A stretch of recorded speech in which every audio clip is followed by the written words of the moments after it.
সালাম আলাইকুম এভরিওয়ান। আমরা গিয়েছিলাম নাটোরের সিংড়া উপজেলায় চলন বিলের কাছে। এই চলন বিলটা 3টা জেলায় ভাগে বিভক্ত। এখানে বিলের যে দেশি হাঁসগুলা সেগুলার অভয়ারণ্য, সে অভয়ারণ্য দেখতে আমরা গিয়েছিলাম।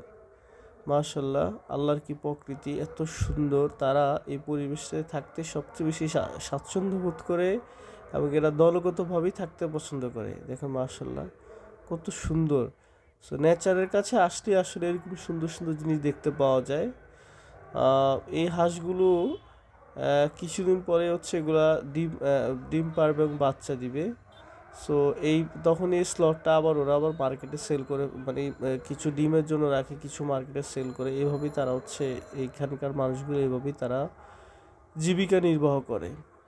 এবং এখানকার যে দেশীয় মাছগুলো পাওয়া যায় সেটার স্বাদও খুবই মজা, কারণ এটা সম্পূর্ণ প্রাকৃতিক এবং ন্যাচারাল।